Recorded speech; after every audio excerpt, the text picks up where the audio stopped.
It started with a quiet unease, the kind that keeps you awake at night, even when everything around you seems perfectly fine. Billionaire Richard Hale had everything a man could dream of: wealth, power, and a home that looked more like a palace than a house.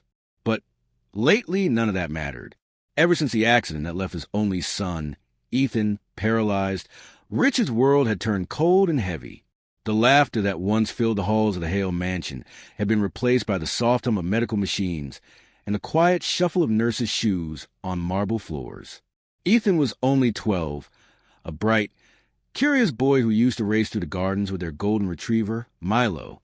Now, he spent his days in his wheelchair, mostly silent, staring out the window toward the old oak tree where he used to play. Richard tried everything to bring back his son's smile: the best doctors, therapists, even specialists from overseas. Nothing worked. Ethan's silence grew heavier each day, and soon Richard began to feel something else lurking in that silence, something he couldn't explain. When he hired a new maid, everything changed. Her name was Clara. She was quiet, polite, and seemed genuinely kind. She had gentle eyes and a way of speaking that even made the nurses feel calm. Richard wasn't sure why, but something about her presence unsettled him. Maybe it was the way Ethan seemed to react to her.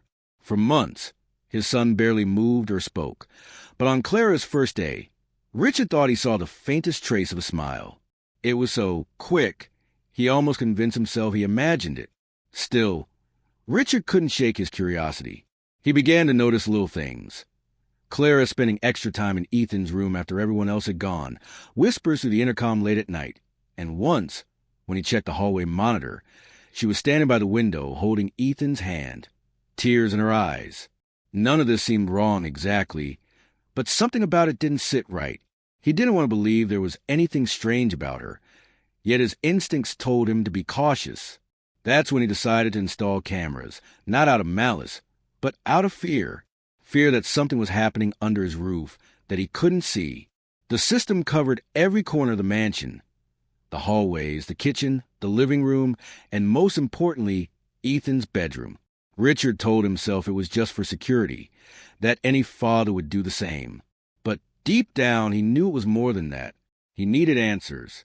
For the first few days, nothing seemed unusual. Clara worked quietly, cared for Ethan tenderly, and never did anything that seemed out of line. But one night, when Richard couldn't sleep, he decided to check the footage again, and that's when he saw something that made his heart pound and his hands shake. The camera in Ethan's room showed Clara leaning close to his son, whispering something softly, something that made Ethan's eyes move for the first time in weeks. Then, slowly and possibly, Richard saw his son's fingers twitch. He froze, unable to look away. What was she saying to him? And how was Ethan responding when doctor said he couldn't? Richard leaned closer to the screen, his heart in his throat. He didn't know it yet, but what he was about to see next would change everything. Richard stared at the screen, his eyes wide, hardly believing what he was seeing. For weeks, Ethan's doctors had told him there was no improvement, no hope of movement. Yet here it was, his son's fingers twitching ever so slightly, after Clara whispered something only Ethan could hear. The image was faint, the sound muted, but the sight of it made Richard's heart race. He replayed the clip over and over, each time noticing something new. The gentle way Clara touched Ethan's shoulder, the way his lips tried to move, the flicker of awareness in his eyes. He leaned back in his chair, confused and uneasy. Could it be real? Was it possible that Ethan was responding to her in a way he never did with anyone else? The logical part of him wanted to believe it was coincidence, a muscle spasm, maybe just a trick of the light. But something deep inside told him it wasn't that simple. Clara's presence seemed to stir something in his son, something that medicine and machines had failed to reach. The next morning, Richard tried to act normal as he entered the dining room. Clara was already there, setting the table with her usual quiet grace. "Good morning, Mr. Hale," she said softly, her voice calm and warm. Ethan was by the window again, sunlight on his face, and for a brief second, Richard thought he saw his son's eyes follow her movements. He wanted to ask her about it, to demand answers, but he stopped himself. Instead, he watched. He watched how Clara spoke to Ethan as if he could reply. how she adjusted his blanket with care, how she smiled at him like he was still the boy who used to chase butterflies in the garden. It wasn't part of her job to talk to him that way, yet she did it every day, as if she knew something no one else did. Later, when Richard met with Dr. Lewis, the family physician, he mentioned what he thought he saw. The doctor smiled kindly but dismissed it. "Richard, you have to understand, sometimes our emotions can play tricks on us. You've been under a lot of stress." Richard nodded, though he wasn't convinced. The image of Ethan's fingers moving played again and again in his mind. He didn't imagine that. He was sure of it. Over the next few days, Richard found himself watching the cameras more often. It became a routine, one that made him feel both guilty and desperate. He saw Clara reading to Ethan, humming soft songs, and once even laughing quietly as if Ethan had said something to her. But what truly caught his attention was how often she turned toward the camera, as if she knew it was there. Not directly, not enough to make it obvious, but in subtle glances, like she could feel someone watching. One night, the storm outside was relentless. The power flickered, and for a few minutes, the cameras went black. When they came back on, Clara was sitting beside Ethan, holding his hand tightly. Her lips moved again, whispering something, and then, to Richard's disbelief, Ethan's head shifted ever so slightly toward her. His breathing changed. He wasn't still anymore. Richard leaned forward, his breath shallow. What was happening? How was she doing this? He turned up the volume, trying to catch her words, but all he heard was a faint hum, almost like a lullaby. The room grew colder, and for a moment, Richard felt an odd sensation, like the air itself was listening. The next morning, Clara arrived earlier than usual. When she passed Richard in the hall, she paused, her eyes meeting his for just a second longer than normal. "He slept peacefully last night," she said with a small smile. Then she added softly, "He's stronger than you think, Mr. Hale." Richard froze where he stood. He hadn't told her he'd been watching. He hadn't told anyone about the cameras. Yet somehow she knew Richard couldn't stop thinking about Clara's words. "He's stronger than you think." They echoed in his mind long after she left the room. How could she have known what he'd seen? He hadn't told anyone about the cameras, not even his head of security or the household staff. For the first time, Richard felt a strange mix of fear and fascination toward the woman he had hired only weeks ago. Who exactly was she? That night, he went through her file again.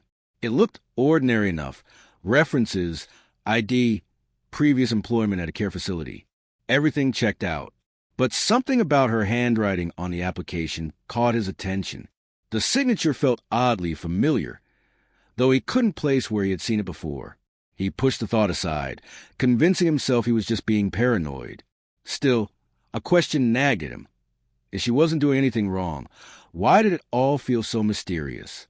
As the days passed, the changes in Ethan became harder to ignore. The doctors had no explanation for it, but Richard could see it clearly. His son's eyes followed people around the room. His fingers twitched more often. There were moments when his lips seemed to form silent words. And every single time Clara was nearby, she treated Ethan not as a patient, but as if he could still feel everything, hear everything. One afternoon, Richard overheard Clara speaking softly to Ethan while she thought no one was listening.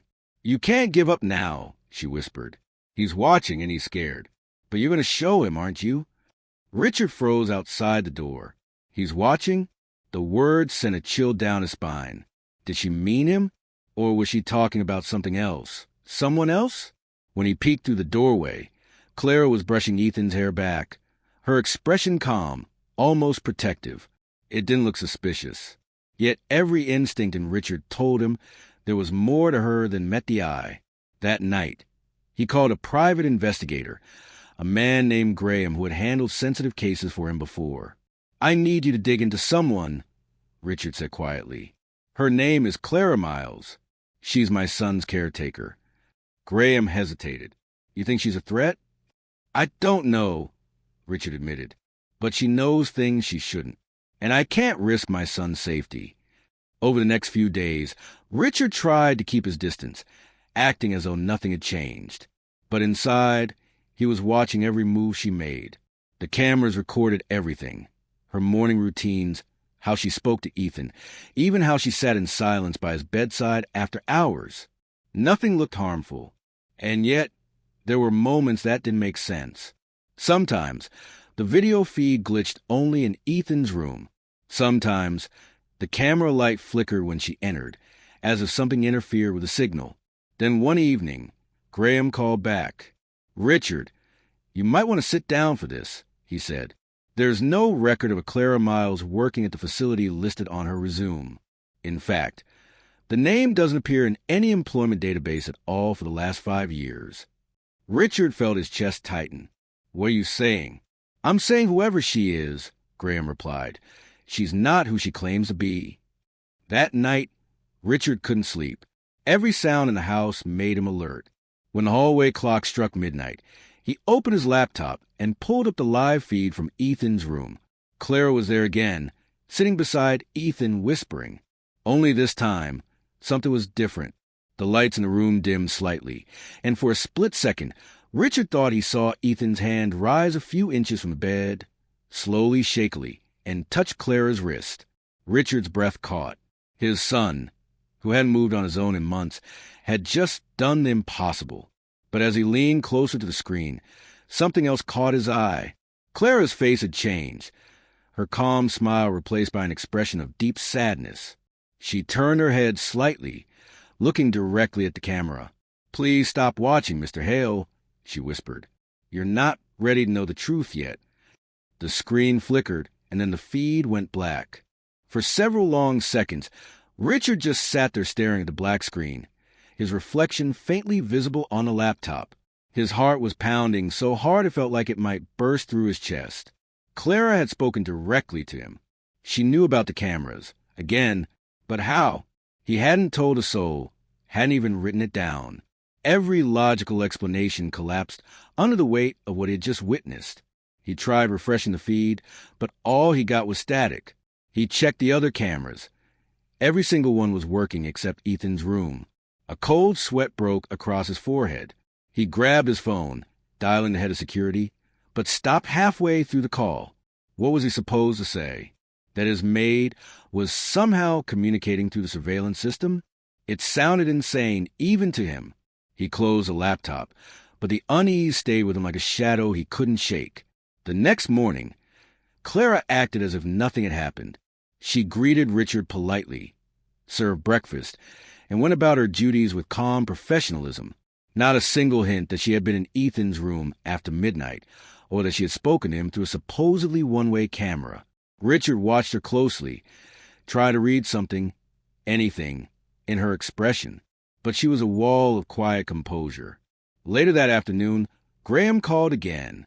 "I've dug a little deeper," he said. "There's something strange. The name Clara Miles did exist once, but the woman died 5 years ago in a car accident near Lakewood. The hospital records, the obituary, everything checks out." Richard went silent. His throat felt dry. "You're telling me she's—" "I don't know what I'm telling you," Graham cut in. "But whoever's in your house right now, she's using the identity of a dead woman." The words hit Richard like a blow. He felt his stomach twist. His first instinct was to confront her immediately, but something held him back. What if she was dangerous? What if Ethan was somehow caught in the middle of something he didn't understand? He decided to wait until nightfall to see for himself one last time what was really happening. When the mansion grew quiet and the staff retired for the evening, Richard sat again before his laptop, the same fear and curiosity churning inside him. He refreshed the feed, half expecting another blackout. But this time the camera came on. Clara was there beside Ethan's bed, holding his hand gently. Her face was calm, but her lips were moving again. Richard turned up the volume. For a moment, there was only the hum of static. Then her voice broke through, soft, trembling. "Ethan, you have to keep trying. Your father needs to see you to believe again." And then something impossible happened. Ethan's hand moved, clearly, deliberately, and his eyes opened. Not a twitch, not an illusion. His gaze locked on Clara's, and his lips parted as if to speak.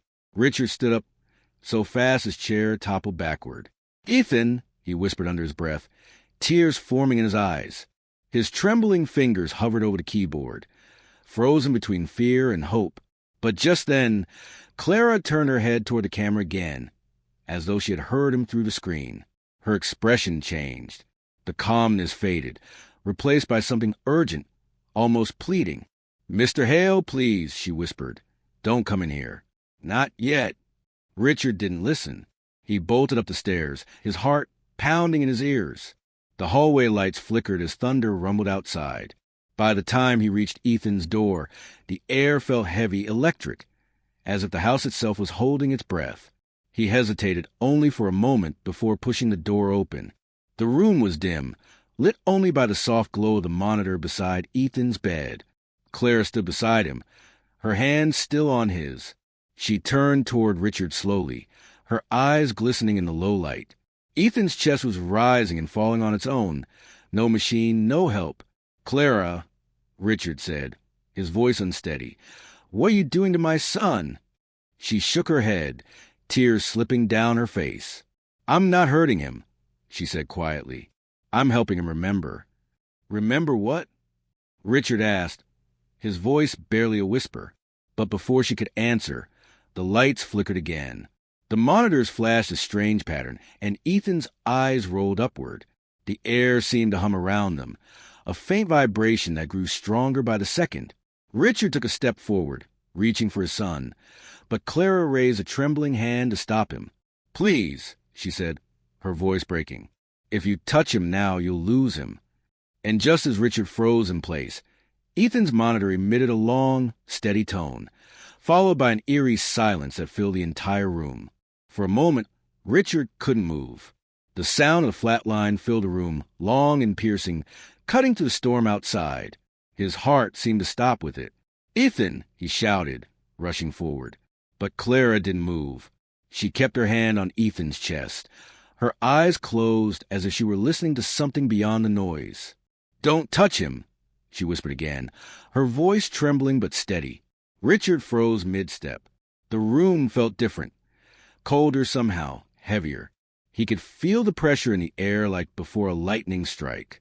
Clara leaned closer to Ethan, her lips moving in silence. Then, suddenly, the monitor flickered. The flat line disappeared, replaced by a slow, rhythmic heartbeat. Richard stared in disbelief. His son's chest rose again, shallow but real. "What did you do?" Richard demanded, his voice cracking. How are you doing this?" Clara didn't answer right away. She turned toward him with tears in her eyes. "He wasn't gone," she said softly. "He was caught between two places. He's been trying to come back to you, but something has been holding him there." "Something?" Richard's voice was thick with confusion and fear. "What are you talking about?" Clara hesitated, her gaze shifting toward Ethan. "Do you remember the accident, Mr. Hale? The night it happened?" Richard's throat tightened. Of course he remembered. It was a night that changed everything. The night the brakes failed, the car flipped, and his wife didn't make it. Ethan had survived but never spoke again. For years, Richard blamed himself for driving that night. "What does that have to do with this?" he asked. Clara looked down, her hands shaking slightly. "Because the person who saved Ethan that night was me." Richard blinked, stunned. "That's impossible. You weren't there." "I was," she said quietly. "I was on that road. I was the nurse who pulled him from the car before it caught fire. I didn't make it out alive, Mr. Hale. That's why you couldn't find any records of me. I died that night." The words hit him like a thunderclap. He took a step back, his mind spinning. "No, that can't be true." "I've been here because he called me," she continued, her voice soft but firm. "Ethan never stopped calling for help. Even when his body couldn't move, his spirit remembered me. That's why I came." Richard's hands trembled. None of it made sense, yet deep down, something inside him told him she wasn't lying. Every strange thing he had seen, the flickering lights, the missing camera feed, the way she seemed to know things she shouldn't, all of it suddenly connected. But before he could speak again, the sound of static filled the room. The laptop on the table turned on by itself, the security feed flashing between cameras, until it landed on one. The feed from Ethan's room, just moments before the blackout. Except this time, the image showed something else entirely. Behind Clara and Ethan stood a faint silhouette, a figure, barely visible, standing near the window. It looked like a woman. Her outline shimmered like light reflecting on water, but there was no mistaking her face. Richard's heart stopped. It was his wife. He stumbled backward, his breath catching in his throat. The figure in the video slowly turned its head toward the camera as if aware of being seen. Then, as the thunder roared outside, the screen went black again. Clara's voice broke the silence. "She's been trying to reach him, too," she said softly, tears glistening in her eyes. "But she can't find peace until Ethan remembers what really happened that night." Richard stared at her, his mind torn between disbelief and dread. "What are you saying?" he whispered. Clara looked at him with a sadness that seemed deeper than anything human. "The accident wasn't an accident, Mr. Hale. Someone made sure those brakes failed." Richard's world tilted. The storm outside grew louder, wind howling through the cracks of the old mansion. "Who?" he asked, barely able to breathe. Clara looked toward the window, her voice almost breaking. "The truth has been inside this house all along, and now it's coming for you." Richard stood frozen, his mind racing. The storm outside pounded against the windows like it was trying to break in. Every word Clara said echoed inside him. Someone made sure those brakes failed. His throat went dry. "Who did this?" he demanded, his voice barely steady. "Who will want to hurt my family?" Clara's eyes filled with tears. "You already know," she said softly. "You've just been too afraid to see it." Before Richard could respond, the lights flickered again. The air in the room seemed to shift, heavy, charged. The monitor beside Ethan's bed beeped erratically, then went silent. For a terrifying moment, everything stopped. Then Ethan's eyes opened wide, and he gasped for air. Clara held his hand tightly, whispering something only he could hear. "Ethan!" Richard rushed forward, kneeling beside him. His son's lips trembled. For the first time in months, he tried to speak. "Dad?" The word came out broken but real. Richard's eyes filled with tears. He gripped his son's hand, unable to believe it. "I'm here, son. I'm right here." Ethan's eyes darted toward Clara, then toward the door. "It wasn't an accident," he whispered weakly. She told me."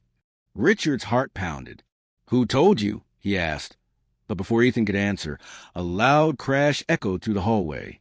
The security alarms blared, the lights dimming to a dull red glow.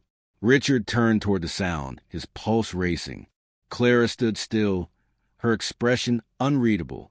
"It's time," she whispered. The door to the room creaked open, and a man stepped inside, tall, dressed in black, water dripping from his coat. It was Graham. "You shouldn't have gone digging, Richard," he said calmly, his tone cold. "Some truths are better left buried." Richard's stomach dropped. "You," he said, disbelief flooding his voice. "You were my friend. You." "I was paid to keep things quiet," Graham interrupted, pulling a small device from his pocket. "The night of the accident, your wife found out where some of your company's money was really coming from. She was going to expose everything. They couldn't let that happen." Richard's world spun. He shook his head, stepping in front of Ethan protectively. "So you sabotaged my car?" Graham hesitated. "I didn't plan for your son to survive," he said quietly, "but I made sure no one would ever find out the truth." Clara moved forward then, her voice calm but firm. "You shouldn't have come back here, Graham." He turned toward her, sneering. "You're not even real. You're a ghost clinging to a mistake." "Maybe," she said softly, "but he deserves peace." Before Richard could understand what was happening, the lights flashed so brightly he had to shield his eyes. A powerful gust of wind swept through the room, knocking over a chair and scattering papers. When he opened his eyes again, Clara was standing between Graham and Ethan, her hand raised. The security feed on a laptop came to life again, showing the image of Richard's wife standing behind Clara, calm, radiant, and heartbreakingly real. Graham staggered backward, his face pale. "No," he whispered. "This isn't possible." Clara looked back at Richard one last time. "Tell him the truth," she said gently. "Tell Ethan what really happened." Richard's voice shook. "Your mother tried to protect us," he said, tears streaming down his face.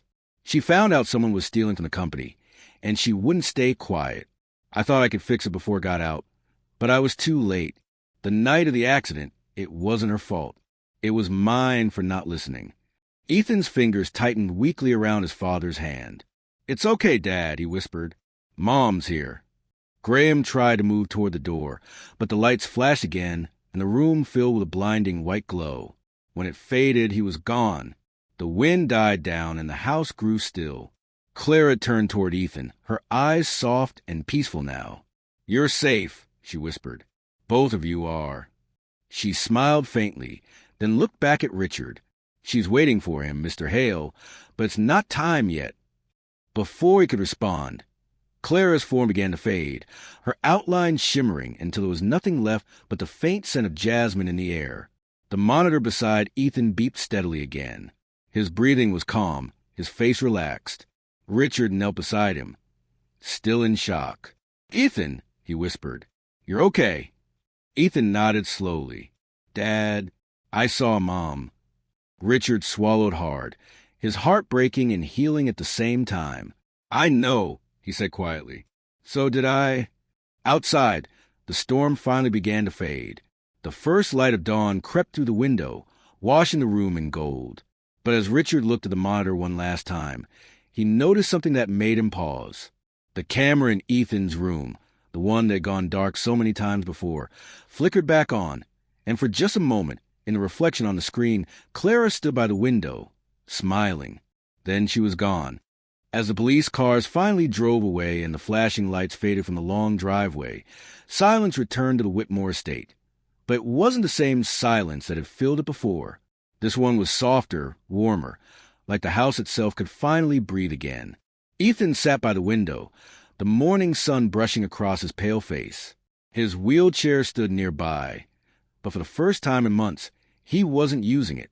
He leaned on a cane, shaky but standing, while his father, Richard Whitmore, watched with a mixture of disbelief and quiet gratitude. The cameras, the secrets, the fear, it had all come to an end, though the memories would take time to fade. Nora stood a few feet away, her hands clasped together, her expression calm yet emotional. Richard approached her slowly, his voice low but sincere. "You could have left. You could have walked away after what you saw." She smiled faintly, shaking her head. Ethan didn't need someone to walk away. He needed someone to believe. Those simple words carried more weight than anything Richard had heard in years. For a man who built empires and measured everything in profit, it was humbling to realize that the most valuable thing he'd ever lost was trust. And now, somehow, he was learning to earn it back. In the days that followed, the mansion changed. The staff who once moved like shadows now smiled freely. The air felt lighter. Ethan spent his mornings in the garden again, this time with Nora beside him, guiding him as he practiced taking slow, careful steps. Sometimes Richard would join them, sitting on the bench his late wife had once loved, watching his son laugh, a sound he hadn't heard in so long that it almost felt new. Yet, just when peace seemed to settle, something unexpected happened. One afternoon, while checking the security system, Richard noticed an unfamiliar feed, a camera he hadn't installed.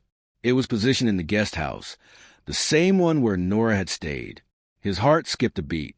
He clicked it open, and to his surprise, the screen showed a small box sitting on the table with a folded note beside it. The note read simply, "For when the truth is ready." Richard went to the guest house immediately, his pulse racing. Inside, the room was spotless, the faint scent of lavender still in the air. The box was there, just as the camera had shown. Inside it, he found a collection of old photographs, his wife, young and smiling, holding a baby in her arms. But it wasn't Ethan. On the back of one photo, written in faded ink, were the words, "For her safety." The realization hit like a wave. Nora wasn't just a kind stranger who came to help. She was connected to their past in ways they couldn't yet understand. Maybe she'd come for Ethan, or maybe she'd come for closure. But whatever the truth was, she had brought healing with her, and perhaps one last mystery to uncover when the time was right. As Richard closed the box, He looked out the window toward the garden where Ethan was laughing with the family's old golden retriever. The world, once cold and calculated, now felt alive again. He smiled faintly, whispering to himself, "Some truths heal more than they hurt." The mansion that once held secrets now held second chances. And though not every question had been answered, one thing was certain: love, honesty, and hope had finally found their way back home.